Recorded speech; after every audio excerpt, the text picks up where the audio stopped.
دادگاه نهایی شاهمنصور شهر دوشنبه روز 3 اکتبر سال 2022 مرافعه پرونده پرسر و صدای ژورنالیست عوضمت غربتوف معروف با تخلص عبدالله غربتی را به پایان رساند و او را به 7 سال و 6 ماه محبس نظامش سخت محکوم کرد. مرکز مستقل حقوق انسان که در این قضیه حمایت حقوق عبدالله غربتی را به دوش خود گرفته بود خبر داد که دادگاه ژورنالیست را بر اساس عرض بند عیبنامه قسم یکم ماده 328 قسم یکم ماده 330 و قسم دوم ماده 307 علاوه 3 کودکس جنایتی تاجیکستان در تحقیر و تکوب نماینده حکومت و عضویت در سازمان ممنوع گناهکار شناخت.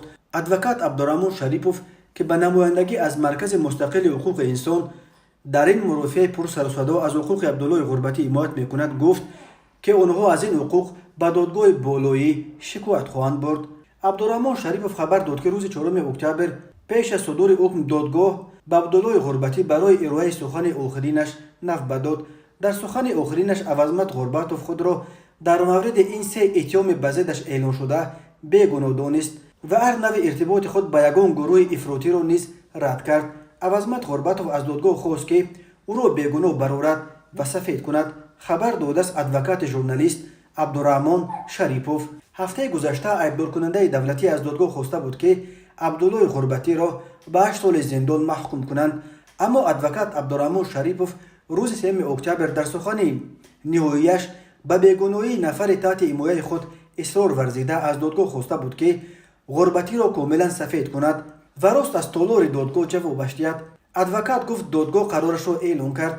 دادگاه عبدالله غربتی را بر اساس عرض بند گناهکار دانست و در مجموع او را به 7 سال و 6 ماه محرومیت از آزادی با ادای حکم در محبس نظامش سخت محکوم کرد. مرافعه پرونده غربتی در تالار بازداشتگاه رقم 1 پشت درهای بسته دایر شد. کسی سبب به مرافعه راه نیافتن نمایندگان مطبوعات و جامعه شهروندی شرح نداد. به این مرافعه از نزدیکان تنها همسر او مبارک قاسم راه داده شد. مبارک قاسم در پایان هفته گذشته در یک نامه سرکشوده از پرزیدنت تاجیکستان امامعلی رحمان خواست تا به قضیه پدر فرزند یگانه‌اش دخالت کند و نگذارد که حیات او را بسوزانند. مبارک قاسم نوشته بود که شوهرش یگان گناه ندارد.